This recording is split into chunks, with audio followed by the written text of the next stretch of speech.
दोस्तों, दुनिया की सबसे महंगी फ्रेंचाइजी अवतार का तीसरा पार्ट आईमैक्स 3D में मैंने देखा। अब टाइम आ चुका है कैमरामैन बाबू को अब रुक जाना चाहिए। मूवी के ऑनेस्ट रिव्यू के साथ बताऊंगी क्योंकि पूरा बॉलीवुड अवतार पार्ट 3 के ऊपर डिपेंडेंट है और डायरेक्टर जेम्स कैमरॉन की ऐसी कड़वी सच्चाई जिसके बारे में कोई बात नहीं कर रहा। दोस्तों, इस बार अवतार 3 में सभी फैमिली के स्ट्रगल के बारे में है। सभी फैमिली वाले अपने लॉस को लेकर सेकेंड पार्ट में उन्होंने अपना बच्चा जो खो दिया था वो पूरी फैमिली दिखी है और जैक समझ चुका है कि इस बार इधर से उधर भागकर अब कुछ नहीं मिलेगा, अब उन्हें लड़ना पड़ेगा। अब लड़ाई सिर्फ उस झाटू अवतार 2 के कर्नल बहुत ही बेकार थकीले से नहीं होने वाली है। बहुत ही बेकार और थकीला विलन था। इस बार नए नावेज ऐश पीपल है और इनमें है एक विलन और ये उंगलियों से इतना मस्त खेलती है ना। रिव्यू पर फोकस करते हैं। अवतार पार्ट 3 में नया क्या है कुछ टाइम के बाद नेगेटिव पे भी आते हैं, लेकिन सबसे बड़ा पॉजिटिव है जेम्स कैमरॉन दुनिया का नंबर 1 डायरेक्टर बन जाएगा अगर अवतार पार्ट 3 ने 1 बिलियन क्रॉस किया। दुनिया के टॉप 5 मूवीज अगर निकालें तो उसमें से टॉप 3 इसकी खुद की है। टाइटैनिक, अवतार 1, अवतार 2। शायद मैं थोड़ा बड़ा चढ़ा के बोलूँगी क्योंकि मैंने 3D आईमैक्स में देखा है। मुझे ऐसा फील हो रहा था कि मैं खुद वहां पर हूं। सबसे पहले मूवी के पॉजिटिव जो कि है visuals, just like Spiderman swing करते हुए एक बिल्डिंग से दूसरे बिल्डिंग। इसकी शुरुआत ही होती है बैंग ऑन एडल जैसी मूवी का फर्स्ट सिनेमैटिक, एब्सोल्युटली सिनेमैटिक। अब पता नहीं आईमैक्स 3D में देखा है इसीलिए पानी इतना क्रिस्टल क्लियर है, ऐसा लगता है कि जैसे हाथ के आगे बढ़ाऊंगी तो वो पानी में चला जाएगा। और वो इंसानी आइडल लोग जब डिस्कशन करते रहते हैं तो जिस तरह से वो डिजिटल क्लोन पूरी दुनिया जो बनी हुई है छोटी सी उसके अंदर होते हुए इंसान पूरी बात करते हैं, क्या ऑसम सिनेमैटिक, इतना high resolution super realistic cinematic experience मैंने आज तक नहीं देखा। इतना क्रिस्टल क्लियर वीएफएक्स था, फर्स्ट ऑफ मैजिक, ऐसा जादू चल रहा था मेरे आंखों के सामने। उससे पता चलता है डायरेक्टर जेम्स कैमरॉन अकेला बंदा कितना ऑब्सेस्ड है इस पूरी सिनेमैटिक दुनिया।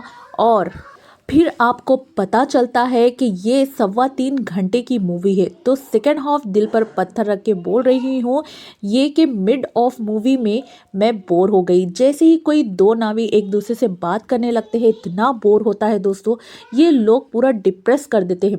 ज़्यादा डिटेल में जाकर स्कॉलर नहीं दूंगी क्योंकि किसी कैरेक्टर्स के लिए आपको डर या फियर फील होता ही नहीं है क्योंकि कोई मरता ही नहीं है। अरे मारो ना यार, किसी को तो मारो, वो डर फील हो, किसी के खोने का वो गम फील हो, लेकिन नहीं। इनफैक्ट बिना स्कॉलर दिए बताऊंगी एक कैरेक्टर मर भी जाता है लेकिन उसके साथ ऐसा कुछ होता है कि वो आपको फिर पूरे कैरेक्टर्स के लिए डर ही गायब हो जाता है। फिर मैंने सोचा हटाओ स्टोरी को, विजुअल एक्सपीरियंस में ध्यान देना चाहिए, लेकिन ग्रेट है।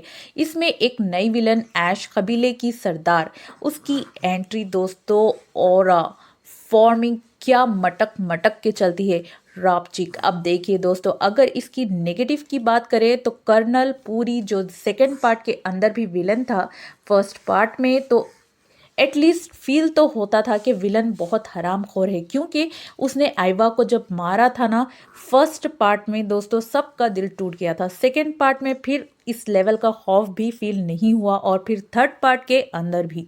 अब देखो जेम्स कैमरॉन इंडिया के अंदर टाइटैनिक फर्स्ट मूवी जिसने इंट्रोड्यूस करवा के हॉलीवुड किस लेवल का मूवी बनाता है।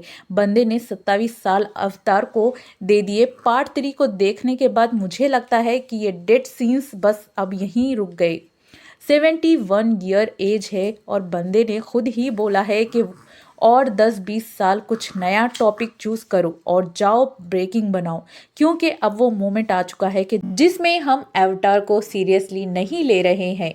और इस फिल्म के अगर कैरेक्टर्स के नंबर 1 फ्रेंचाइज है, ये एक हाईएस्ट अर्निंग मूवी हो सकती है। और आपको मूवी की स्टोरी से फ़र्क नहीं पड़ता, अगर आपको फ़र्क पड़ता है तो सिर्फ इसके विजुअल एक्सपीरियंस से। इतनी बड़ी 3.25 घंटे की मूवी है, अगर आपको इसकी स्टोरी, इसके कैरेक्टर्स के नाम, उनके बैक स्टोरी अगर नहीं पता है तो बहुत बोर होगा, लेकिन फिर भी मुझे यकीन है कि ये 1 बिलियन क्रॉस करेगी ये मूवी, क्योंकि पार्ट 2 ने सिर्फ और सिर्फ 15 डेज के अंदर ही 1 बिलियन क्रॉस किया था, जो कि एवेटार पार्ट 1 का लाइफ टाइम कलेक्शन था। और अगर एवेटार पार्ट 3 2 बिलियन क्रॉस कर गई तो 2025 का इकलौता ऐसा साल बनेगा जिसमें एक ही साल के अंदर 2 मूवीज नेजा पार्ट 2 और एवेटार पार्ट 3 2 बिलियन क्रॉस करेगी। अब आपको मैं एक ऐसी नेगेटिव बात भी बताती हूँ जिस पे आप 100% एग्री भी करोगी। दुनिया का सबसे खूबसूरत एक्शन चल रहा है आपके स्क्रीन के ऊपर, और आप रिसेंटली F1 देखी है हमने, जिसके बीजीएम धुरंधर के गाने और उससे भी ज़्यादा 10 गुना अच्छे लग रहे थे, क्योंकि ये जो बीजीएम से जेम्स ने पहले ही डिसाइड कर लिया कि सिर्फ आंखों पर ध्यान रखना है। और अब बात करें इसके क्लाइमेक्स सीन की, तो काफ़ी लंबा चौड़ा क्लाइमेक्स सीन है, फाइट होती है काफ़ी देर तक। लेकिन यहाँ एक बात बताऊँ तो जो पार्ट 1 है वही पार्ट 2 है, जो पार्ट 2 है वही पार्ट 3 है। सेम टेस्ट का सेम खाना अलग अलग थालियों में परोसा है। क्योंकि आप लोग ये मूवी देखने ही नहीं जाओगे, मैं चाहती हूँ कि आप इस वक्त दुनिया में जो सबसे टॉप विजुअल एक्सपीरियंस है उसका एक्सपीरियंस करें, लेकिन आपको ये इंग्लिश में देखना पड़ेगा, लेकिन थोड़ा ज़्यादा खर्चा भी होगा IMAX 3D में। लेकिन अवतार फायर एंड ऐश सिर्फ और सिर्फ IMAX के लिए ही बनी है। डायरेक्टर ने पूरे 27 साल एक ही टॉपिक के ऊपर लगा दिया अपना जीवन सारा, और वो ऑब्सेशन पेंडोरा कैरेक्टर, एनिमल्स और उनका रहन सहन, सबके अंदर वो जो डिटेल है वो दिख कर आता है। पूरी फिल्म फ्रेंचाइजी अगर कहीं मार खाई है तो वो है स्टोरी। इसका पूरा 3 घंटे 17 मिनट का फिल्म जो आप कहीं ना कहीं थोड़ा सा बोर लगता है, इसमें कुछ अडल्ट नहीं है, कुछ भी ज़्यादा ब्रूटल नहीं है। आप पूरी फैमिली के साथ देखने ज़रूर जाना। मेरे लिए ये मूवी मास्टर विजुअली गुड है और मेरी तरफ से 10 आउट ऑफ 7 है इसके लिए। और आप इस मूवी को कितने पॉइंट्स देना चाहेंगे और क्या कहना चाहते हैं इस मूवी के लिए, कमेंट में ज़रूर बताएं। वीडियो अच्छी लगी हो तो वीडियो को लाइक करें, शेयर करें, और हमारे चैनल पर अगर आप नए हैं तो चैनल को सब्सक्राइब करना ना भूलें। मिलते हैं अगली वीडियो में, तब तक दीजिए फिल्मी स्टोरी को इजाज़त। नमस्कार, आदाब, शब बख़ैर।